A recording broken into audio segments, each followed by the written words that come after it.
Selamat pagi, salam berjumpa pada para pendengar di rumah, juga semua teman, rekan, dan saudara Handai Taulan. Pada kesempatan ini kita akan berjumpa untuk membahas tentang sebuah buku yang dikarang oleh Dharmayase Sabari Ashram dengan judul Menyelam dalam Lautan Ramayana. Tapi sebelumnya, alangkah baiknya kita akan membacakan sedikit pengantar dari Dr. Andos Ketutwiana tentang isi dari buku tersebut dan apa sih maknanya kita ketika mendengarkan atau membaca dari isi tulisan yang banyak mengupas tentang keagungan-keagungan dan sifat perilaku yang patut ditiru oleh umat manusia dari sebuah cerita yang disebutkan sebagai epos Ramayana. Dalam kitab Saramsjaya ditegaskan bahwa untuk mencapai kesucian isi kitab suci Weda, hendaknya lah menggunakan Ityase dan Purana sebagai sarana untuk mendakinya. Isi kitab suci itu amat sempurna dan kekal abadi. Karena itu, manusia tidak dapat mencapai tanpa tangga pendakinya. Kitab Ityasa dan Purana itulah yang harus kita pakai terlebih dahulu. Kitab Ramayana adalah kitab sastra Weda yang tergolong dalam Ityasa. Isi Ramayana merupakan fakta-fakta sejarah yang mengandung nilai-nilai spiritual yang universal. Sedangkan bentuk penulisannya dengan bentuk karya sastra yang amat indah oleh Maharshi Walmiki.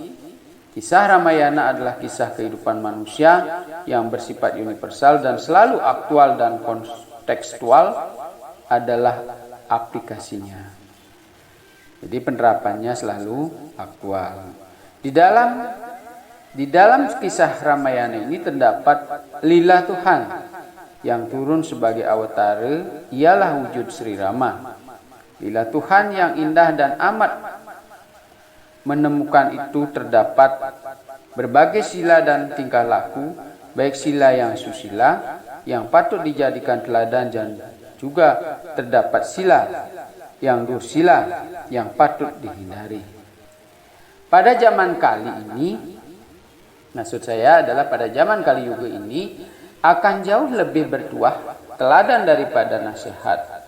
Karena itu Ramayana amat pantas dibaca atau didengar ceritanya oleh siapa saja yang menghendaki peningkatan kualitas hidup dengan menempuh jalan Tuhan. Telah dicontohkan ialah kisah Agung Ramayana. Karena itu tidaklah berkelebihan kalau Maharshi Walmiki membuat pernyataan yang bombastis dalam kisah akhir Ramayana. Pernyataan bombastis yang merupakan kisah Ramayana dan Sinta akan selalu menarik hati semua orang selama gunung tetap tegak berdiri dan sungai selalu mengalir. Tingkah laku yang susila dan dursila yang dihadirkan dalam kisah Agung Ramayana itu merupakan aktual dan kontekstual dengan kehidupan umat manusia sepanjang zaman.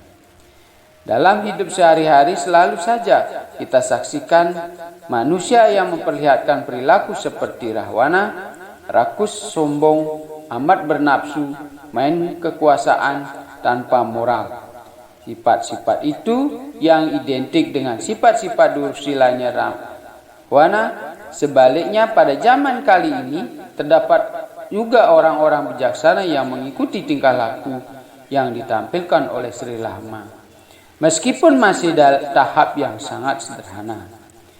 Kesetiaan Dewi Sinta patut dijadikan renungan oleh para wanita, kepatuhan Anoman patut dijadikan toladan oleh para pengabdi pada kebenaran. Demikian pula sifat tegas dan kuatnya mengabdi pada kebenaran dari Gunawan Wibisana. Universalisme dari sifat Gunawan Wibisana di mana ia selalu memihak kebenaran, dimanapun kebenaran itu dijadikan dasar kehidupan. Kalau ditinjau secara filosofis, kisah Ramayana ini merupakan resume pertarungan dalam diri manusia dan di dalam buana agung. Rawana adalah contoh manusia yang diliputi oleh guna rajas, Kumbakarna oleh guna tamas, sedangkan Gunawan Wibisana adalah manusia yang lebih banyak dikuasai oleh guna satwam. Guna rajas dan tamas akan dapat ditundukkan apabila guna satwam telah mendapatkan perlindungan dari Tuhan.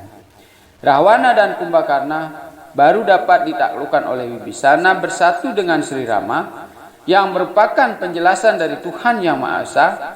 Usaha saudara Dharmayasa untuk menyebarkan kisah suci Ramayana ini merupakan persembahan jenana yang patut disambut dengan rasa bahagia. Nah, itulah sambutan dari Bapak Dr. Andus Ketutwiyana. Beliau ini sangat mendalam sekali untuk memahami Sri Rama, dan tulisan yang disampaikan oleh Dharmayasa ini merupakan cetusan-cetusan ataupun refleksi-refleksi perilaku-perilaku antara kebaikan dan kebenaran yang patut disimak dan kita pelajari bersama.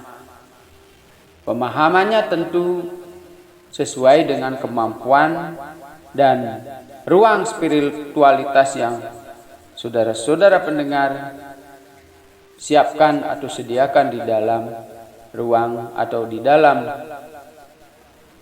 asah pemikiran ataupun ruang dalam berperilaku, tindakan dan sebagainya, sehingga menjadi sebuah aplikasi yang sangat baik untuk bisa ditingkatkan manakala manusia ingin meningkatkan kualitas hidup dan kehidupannya.